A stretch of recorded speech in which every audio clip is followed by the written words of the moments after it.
अध्याय 2। आज के दौर की विचारधारा।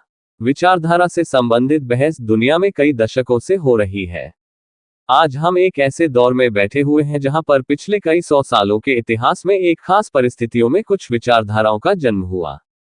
विचारधाराओं ने मानव जाति की प्रगति में एक मजबूत भूमिका निभाई है। हम लोगों के लिए पहले ये समझना बहुत जरूरी है कि विचारधारा क्या होती है। विचारधारा किसको कहते हैं? अलग अलग समय पर अलग अलग समाज, देश, सभ्यताओं की विचारधारा अलग अलग रही है। ऐसा नहीं है कि मानव की उत्पत्ति से लेकर आज तक एक ही विचारधारा चलती रही है। एक खास समय में खड़े होकर अपने पहले की घटनाओं को देखना, इतिहास के बारे में हमारा मूल्यांकन और दृष्टिकोण और भविष्य के बारे में समाधान का जो रास्ता होता है, इनको मिलाकर विचारधारा बनती है। जिस रास्ते से भविष्य की समस्याओं के समाधान की हम परिकल्पना करते हैं, उसको हम विचारधारा कहते हैं। आज दुनिया में पहली बार विचारधारा का प्रश्न नहीं आया है। वह इसलिए कि 200 सालों में जिसको हम आधुनिक युग कहते हैं, विज्ञान और टेक्नोलॉजी के विकास के साथ साथ दुनिया में दो तरह की विचारधाराओं का जन्म हुआ, जिसमें से एक को हम पूंजीवादी विचारधारा कहते हैं और दूसरे को साम्यवादी विचारधारा। इन्हें और दूसरे नामों से भी जानते हैं। एक को दक्षिणपंथी विचारधारा कहते हैं और एक को वामपंथी विचारधारा। इनके बीच की एक और समस्या है, वो ये है कि दोनों अपने अपने तरीके से राष्ट्र एवं राष्ट्रवाद की बात करते हैं। लेकिन मोटे तौर पर पिछले 200 साल में विचारधाराओं का जो जन्म हुआ, वह दो खेमों में बंट गया।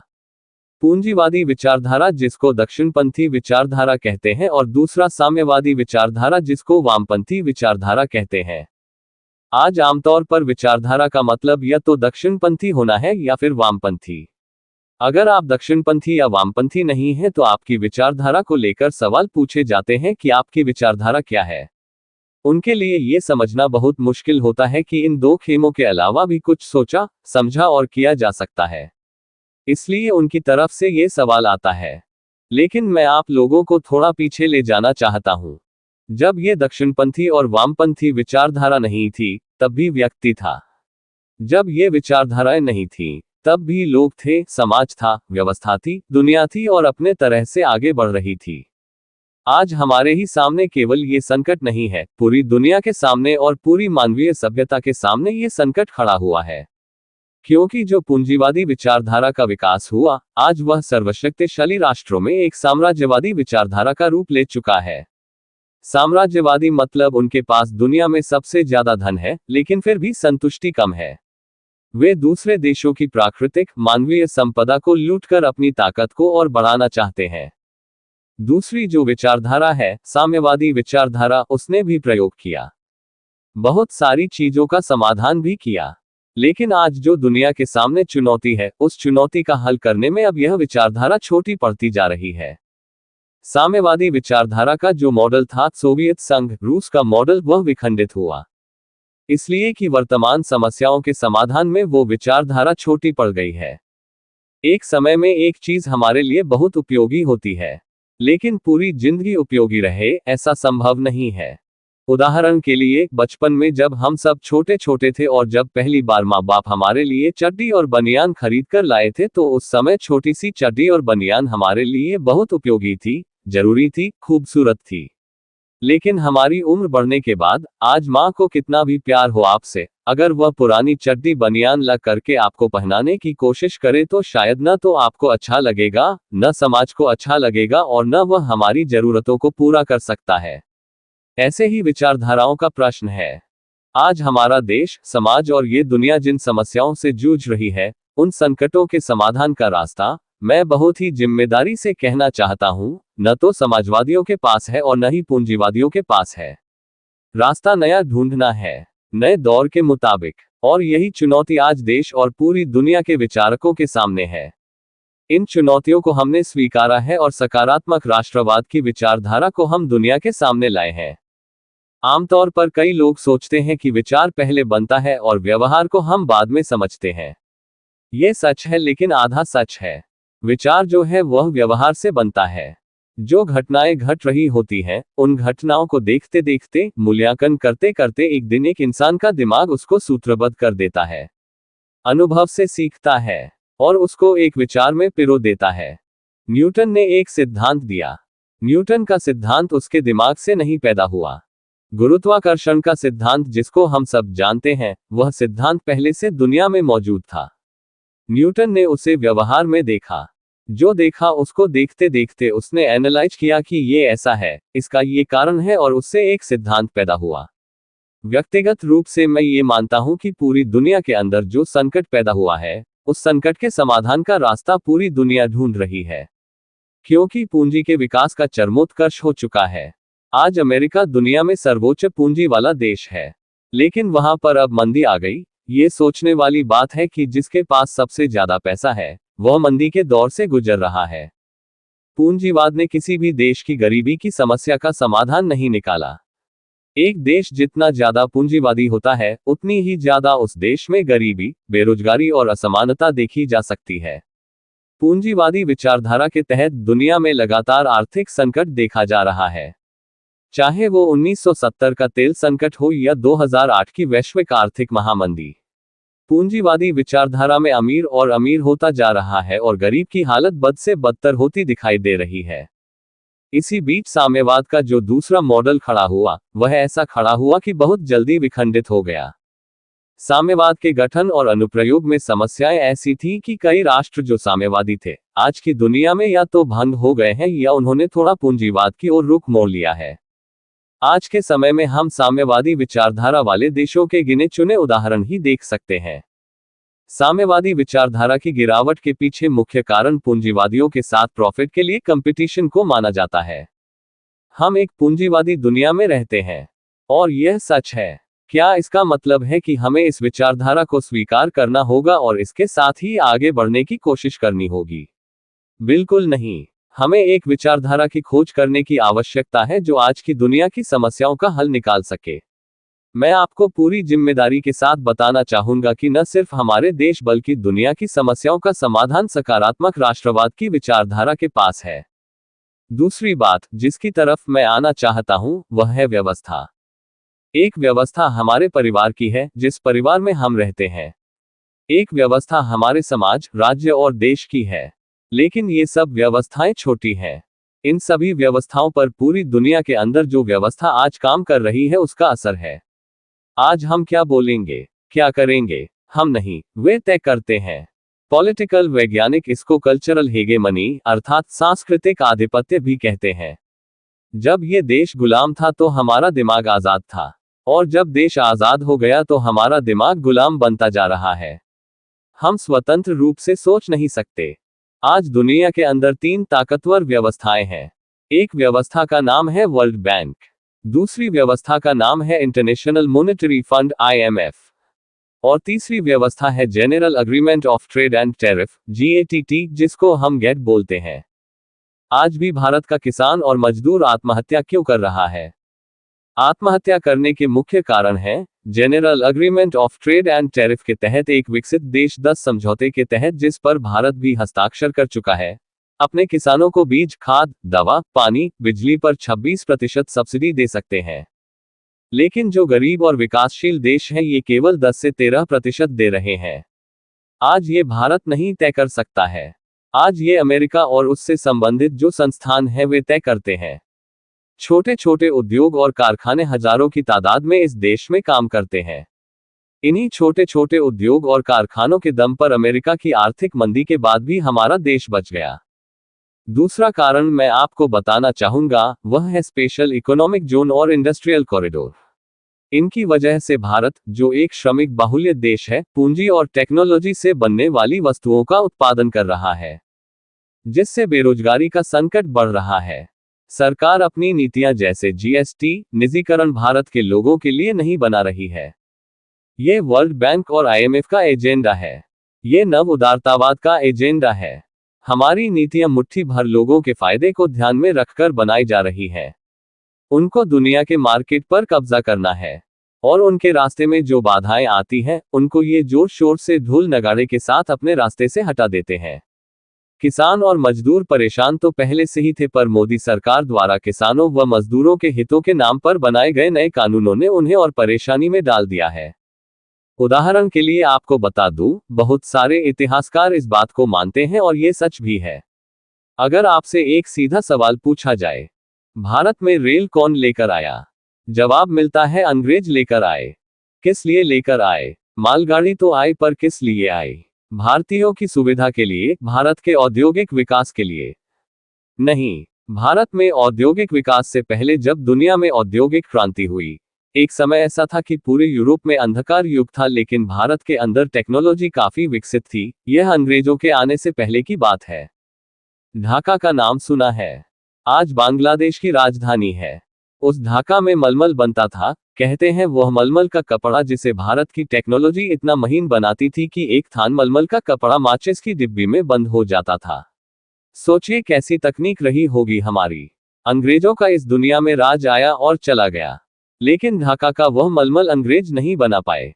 अंग्रेजों ने ढाका के मलमल बनाने वाले कारीगरों के अंगूठों को कटवा दिया था।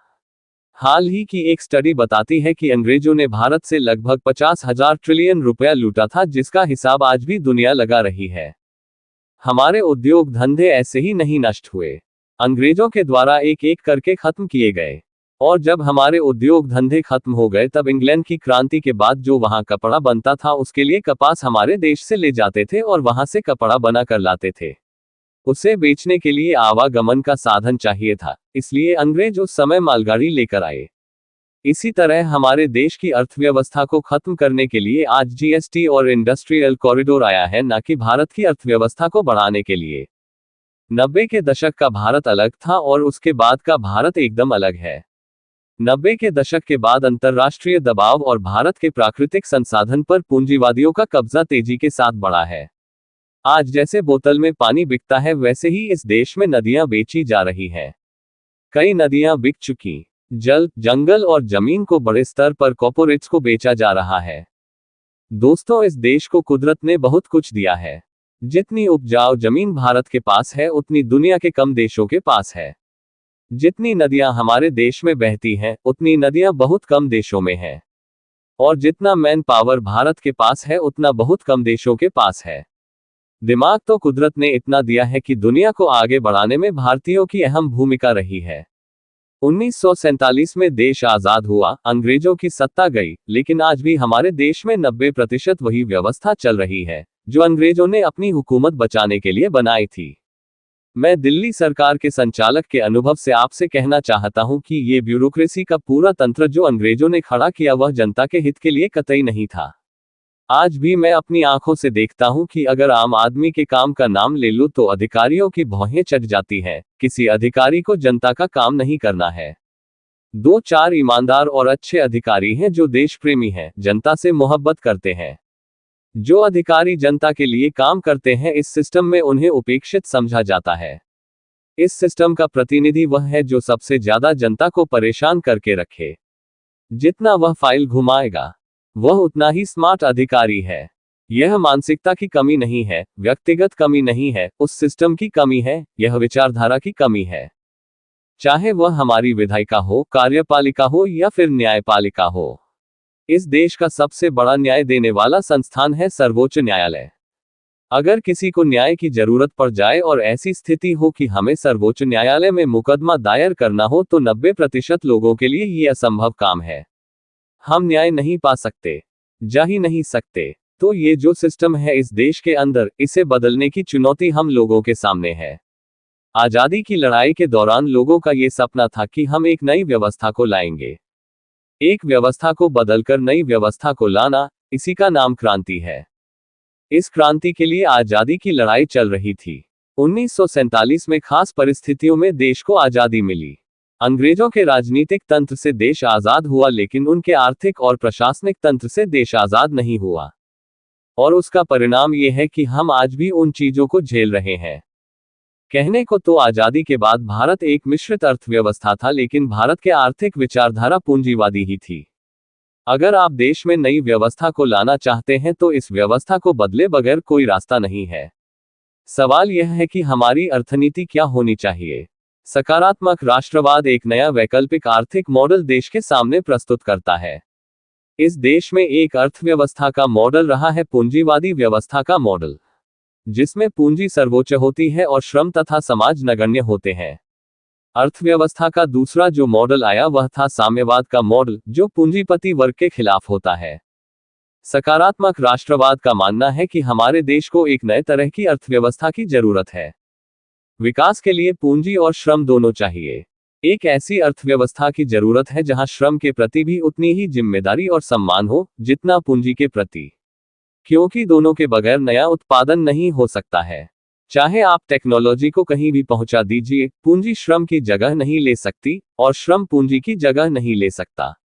हमें यह सुनिश्चित करने की आवश्यकता है कि श्रमिक को उसका सही मूल्य मिलना चाहिए जो वह उत्पादित करता है। धन को पूंजीपति और श्रमिक के बीच समान रूप से वितरित किया जाए। भारत में धन की कमी नहीं है, लेकिन भारत की जनता के हाथ में खर्च करने के लिए धन की काफी कमी है। मैं आपको एक उदाहरण देकर बताना चाहता हूं, जैसे जब हम लोगों ने दिल्ली में न्यूनतम मजदूरी बढ़ाई तो कई दुकानदार, कई फैक्ट्री के मालिक हमारे पास आए, दिल्ली के लोगों से वार्ता हुई। जो लोग विरोध करने वाले हैं, वे ये कहते हैं कि मिनिमम वेज बढ़ने से उद्योग ठप पड़ जाएंगे, व्यापार ठप हो जाएगा, कौन काम करेगा। तात्कालिक तौर पर थोड़ी दिक्कत आ सकती है, लेकिन आज जहां भारत खड़ा है उसका एक ही रास्ता है कि बाजार व्यवस्था को अगर विकसित करना है तो उसमें खरीद और बिक्री दोनों अनिवार्य है। खरीद बिक्री के बगैर बाजार व्यवस्था आगे नहीं बढ़ सकती।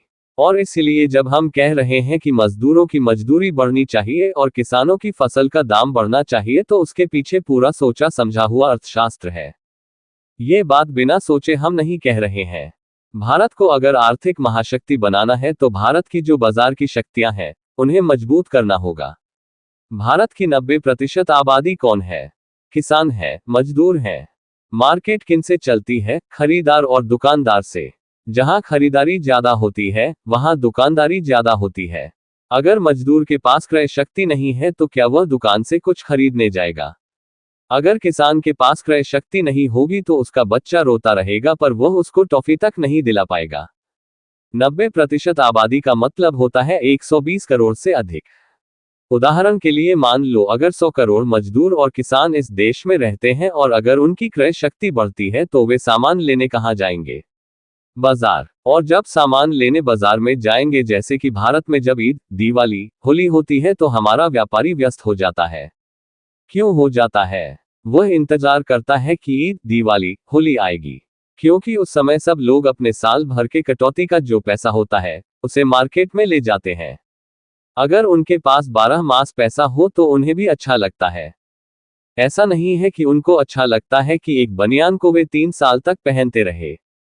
उनको अच्छा नहीं लगता, लेकिन उनकी ऐसी आर्थिक स्थिति है जिसके कारण वो मजबूर है। अगर उनकी आमदनी बढ़ा दी जाए तो मार्केट में बिक्री बढ़ जाएगी। यदि मार्केट में बिक्री बढ़ जाएगी तो देश का दुकानदार और व्यापारी आर्थिक रूप से मजबूत होगा। और अगर मार्केट में बिक्री बढ़ेगी, व्यापारी अपने घर से तो सप्लाई करेगा नहीं। माल कहां से आएगा? उद्योग से माल आएगा। बनियान किसान तो पैदा करेगा नहीं, वह तो उद्योग से पैदा होगा। जब डिमांड बढ़ेगी तो उद्योग में उत्पादन बढ़ेगा, और जब उत्पादन बढ़ेगा तो उद्योग मजबूत होगा, पूंजी हमारी मजबूत होगी। लेकिन इसमें से जो सबसे बड़ी चीज है, अगर डिमांड बढ़ेगी, क्रय शक्ति बढ़ेगी तो बिक्री बढ़ेगी। बिक्री बढ़ेगी तो व्यापार मजबूत होगा। व्यापार मजबूत होगा तो उद्योग मजबूत होगा, और उद्योग मजबूत होगा तो रोजगार बढ़ेगा। अर्थशास्त्र में इस पूरी प्रक्रिया को इन्वेस्टमेंट मल्टीप्लायर भी कहा जाता है। देश का नौजवान आज जो बेरोजगारी की हालत में घूम रहा है, बेरोजगारी को खत्म करने का सिर्फ एक रास्ता है कि इस देश के मजदूरों और किसानों की क्रय शक्ति बढ़ाओ। क्रय शक्ति बढ़ाने के लिए भारत को राष्ट्रीय रोजगार नीति बनाने और लागू करने की सख्त जरूरत है। तभी रोजगार बढ़ेगा और नौजवान खुशहाल होंगे। जब नौजवान खुशहाल होगा तो राष्ट्र खुशहाल होगा। इसके अलावा दुनिया के पास और कोई रास्ता नहीं है। हमें बैलेंस थ्योरी की तरफ जाना पड़ेगा। इसको कहते हैं संतुलन सिद्धांत। जिंदगी में बैलेंस लाओ और अर्थव्यवस्था में भी। भारत के महाशक्ति बनने का ये रास्ता है। हमारी आबादी, जिसे आज अभिशाप समझा जाता है, अगर उसकी क्रय शक्ति बढ़ा दो तो वह भारत के लिए वरदान बन सकती है। भारत महाशक्ति बन सकता है, एक बड़ी अर्थव्यवस्था बन सकता है। भारत दुनिया में सबसे ज्यादा युवा आबादी वाला देश है। जहां दुनिया में सभी देशों के नागरिकों की औसतन आयु बढ़ रही है, वहीं दूसरी तरफ भारत जनसांख्यिकीय लाभांश से गुजर रहा है। जनसांख्यिकीय लाभांश जनसंख्या ढांचे में बढ़ती युवा एवं वर्किंग पॉपुलेशन यानी 15 वर्ष से 64 वर्ष आयु वर्ग और घटती निर्भर जनसंख्या यानी 15 वर्ष से कम और 64 वर्ष से ज्यादा आयु वर्ग के परिणाम स्वरूप उत्पादन में बड़ी मात्रा के बढ़ोतरी को प्रदर्शित करता है। आखिरी बात जो मैं आपसे कहना चाहता हूं कि हम सबका लक्ष्य इस देश में क्रांति के माध्यम से व्यवस्था को बदलकर नई व्यवस्था को बनाना होना चाहिए। भारत के हजारों बेटे बेटियां जो प्रतिभा रखने के बावजूद इस देश को छोड़कर दुनिया में कहीं और जाकर अपनी जिंदगी गुजार रहे हैं, उनका भी सपना है कि मां भारती एक दिन ऐसी व्यवस्था बनाएगी कि उन्हें उनकी प्रतिभा को स्थापित करने का अवसर इसी भारत में मिलेगा। दुनिया में भारत एक नए तरह का मापदंड और शक्ति लेकर पैदा होगा। हम सबको उस सपने की ओर अपने कदम बढ़ाने चाहिए। आज जिस लक्ष्य की तरफ हम बढ़ रहे हैं, उसके बीच बड़े अवरोध हैं। दो पहाड़ हैं जो इस देश में क्रांति को होने से रोकते हैं, बदलाव होने से रोकते हैं। एक पहाड़ का नाम है कांग्रेस पार्टी और दूसरे पहाड़ का नाम है भारतीय जनता पार्टी। इस देश की जनता ने एक पहाड़ यानी कांग्रेस को तो उखाड़ कर फेंक दिया है। भाजपा इस गलतफहमी में है कि ये देश उनके साथ खड़ा है। ये देश इंतजार कर रहा है। 15 लाख के झूठे वादे के बाद इंतजार कर रहा है। नोटबंदी से सड़क पर मरने के बावजूद इंतजार कर रहा है। प्रवासी मजदूरों को नंगे पांव सैकड़ों हजारों किलोमीटर घर जाते देखने के बाद इंतजार कर रहा है। बेरोजगारी की मार के बाद भी इंतजार कर रहा है और सब सरकारी कंपनियों को निजी कंपनियों के हाथों बिक जाने के बाद भी अभी इंतजार कर रहा है। सिर्फ उस पल का इंतजार कर रहा है कि इस देश में ऐसी ताकत पैदा हो जो इसको उखाड़ के फेंक दे। सिर्फ उस दिन का इंतजार है जिस दिन आप ये एहसास करा सको इस देश को कि आप भाजपा के पहाड़ को उखाड़ कर फेंक सकते हो। क्योंकि देश अराजकता नहीं चाहता है। देश नहीं चाहता कि लोगों ने कांग्रेस को उखाड़ कर फेंक दिया और भाजपा को भी उखाड़ कर फेंक दे और देश में शून्यता पैदा हो जाए। ये देश नहीं चाहता। देश सक्षम और सफल विकल्प का इंतजार कर रहा है। देश को सकारात्मक राष्ट्रवाद की वैकल्पिक विचारधारा की जरूरत है। लोगों को उम्मीद है कि ये देश विकसित होगा। हमारे सफल होने के लिए दो चीजों की जरूरत है। हमारी संगठनात्मक और विचारधारात्मक ताकत बड़ी हो। अब जो आगे की लड़ाई है वह लंबी लड़ाई है। उसके लिए यदि आपका दिमाग मजबूत नहीं रहेगा तो दिल को संभालना मुश्किल होगा। इसी वैचारिक लड़ाई को आगे बढ़ाने के लिए देश की बात फाउंडेशन का गठन हुआ। दुनिया की ताकत किस स्तर पर है और क्या चाहती है? भारत की व्यवस्था कैसी है? उसका संचालन कैसे होता है? और नई व्यवस्था कैसे बनानी है? इन सब चीजों को भी सोचना समझना पड़ेगा। लेकिन एक बात को जरूर समझना पड़ेगा और लोगों को भी समझाना पड़ेगा कि आज के समय में भाजपा द्वारा राष्ट्रवाद का सिर्फ ढोंग खड़ा किया जा रहा है। ये छोटी सी बात लोगों को बुरी लग जाती थी। मनमोहन सिंह ने इस देश को 25% गुलाम बनाया। हमारी प्राकृतिक और मानवीय संपदाओं को बेचा और ही कोड़ी दाम पर बेचा। ये तो छोटी बात है। विकास के नाम पर नरेंद्र मोदी ने इस देश में सिर्फ नफरत का बीज बोया है। हिंदू मुस्लिम लड़ाई की आड़ में सब सरकारी संस्थानों को निजी कंपनियों को बेचा जा रहा है। अंग्रेजों ने पूरी एड़ी चोटी लगा दी भारत पाकिस्तान के बंटवारे में कि भारत में केवल हिंदू रह जाएं और पाकिस्तान में केवल मुसलमान। अंग्रेजों की तूती बोलती थी उस समय। वे भी सारे मुसलमानों को भारत से पाकिस्तान नहीं भेज पाए। ये भारत की तासीर में है। भाजपा और आरएसएस जैसे सैकड़ों संगठन भी लग जाएंगे तब भी हमारी आत्मा को नहीं खत्म कर पाएंगे। इसके लिए सजग रहना जरूरी है। चिंता की बात यह है कि ये लोग राष्ट्रवाद के नाम पर, देश के नाम पर इस देश को 100% गुलाम बना रहे हैं, बेचने जा रहे हैं। ये राष्ट्रवाद की बात इसीलिए बोलते हैं क्योंकि हमारी एक मानसिकता है कि अगर मुसलमान मुसलमान को, हिंदू हिंदू को कुछ भी बोल दे तो दंगे नहीं होंगे। लेकिन अगर मुसलमान इतना सा भी हिंदू को कुछ बोल दे या हिंदू मुसलमान को कुछ बोल दे तो ये दंगा खड़ा कर देते हैं। इसलिए कांग्रेस वो काम करती थी तो शोर बहुत मचता था। आज जब ये राष्ट्र राष्ट्र कहते हुए राष्ट्र को गिरवी रख रहे हैं तब लोगों को पता नहीं चल पा रहा है। ये इनकी देशभक्ति है। आज इस देश में जितने फर्जी देशभक्त हैं, अगर उनमें से कोई आपको गद्दार बोले तो समझ जाना कि आपकी देशभक्ति जिंदा है। आज के हालात 70 के दशक की इमरजेंसी से भी बुरे हैं जहां सरकार के खिलाफ आवाज उठाने वाले हर आदमी पर मुकदमा ठोक दिया जाता है। आज के समय दाभोलकर, पंसारे, कलबुर्गी और गौरी लंकेश को मार दिया जाता है क्योंकि वे सरकार के खिलाफ आवाज उठाते थे। हालात ऐसे बन गए हैं कि आने वाले समय में हर देशभक्त के ऊपर देशद्रोह का मुकदमा चलेगा। हमें याद रखना होगा भगत सिंह, राजगुरु, सुखदेव के ऊपर अंग्रेजों द्वारा देशद्रोह के मुकदमे चलाने से उनकी देशभक्ति कम नहीं हो गई थी। भाजपा के विरोधी होने के नाते हमें उसका विरोध नहीं करना है और न ही कांग्रेस के विरोधी होने के नाते हमें उसका विरोध करना है। हमें इन पॉलिटिकल पार्टियों की विचारधारा का विरोध करना है। कांग्रेस पूंजीवादी विचारधारा के हाथों देश को बेचने का काम कर रही थी और भाजपा ने राष्ट्रवाद का मुखौटा पहनकर कांग्रेस के काम को आगे बढ़ाया है। अंग्रेजों ने जिस तरह मुस्लिम लीग और आरएसएस के द्वारा हमारी जहनियत को तोड़ने का काम किया, आज सोची समझी रणनीति के तहत अमेरिका और इजराइल की जो साम्राज्यवादी ताकतें हैं, वे इस देश को गुलाम बनाने के लिए नकारात्मक राष्ट्रवाद की विचारधारा को बच्चे बच्चे के दिमाग में डालना चाहते हैं। इन फर्जी राष्ट्रवादियों की विचारधारा को हमें जनता के दिमाग से निकालना पड़ेगा और उसके लिए आपसे ही ताकत आनी चाहिए, और ये सिर्फ सड़क पर आंदोलन से नहीं हो सकता है। इसके लिए हमें भी एक वैचारिक फोर्स तैयार करनी पड़ेगी, एक आइडियोलॉजिकल टीम तैयार करनी पड़ेगी जो ठंडे दिमाग से व्यवस्थित तरीके से सोच समझ के सच्चाई लोगों को बता सके, क्योंकि एक झूठ को 100 बार बोलो तो लोग सच मान लेते हैं। मेहनत जरूर है, पर इस मुल्क से मोहब्बत है, इसके प्रति ईमानदारी है और इसके प्रति समर्पण है, तो शॉर्टकट अब हमारे पास नहीं है। नए भारत के निर्माण के लिए हमें लोगों की सोच को बदलना पड़ेगा। उनके मन में जो जहर घोला जा रहा है उसे साफ करना पड़ेगा। उसके अलावा कोई रास्ता नहीं है। सोच को हमें बदलना है, नहीं तो छोटी छोटी चीजों के लिए ही हम अपनी एनर्जी को खत्म कर देंगे। राष्ट्र की ऊर्जा को राष्ट्र के काम में लगाने की जिम्मेदारी हम सबके कंधों पर है। हमें यहां से जिम्मेदारी लेनी है और हमें उम्मीद है कि हम व्यवस्थित तरीके से, आधुनिक तरीके से, ठंडे दिमाग से पूरा क्रम खड़ा करेंगे। देश की बात फाउंडेशन का कोई भी टीम मेंबर हो, रहे वह कहीं पर भी, पर विचार उसके वैसे ही होने चाहिए जैसे आपके हैं। सोच में कमजोरी नहीं रहनी चाहिए। वह 1 घंटा समय देता हो या 24 घंटे देता हो, समय की कमी हो या संसाधन की, लेकिन विचारधारा में उसकी उतनी ही ताकत चाहिए। विचार की ताकत, विचार के आधार पर संगठन की ताकत।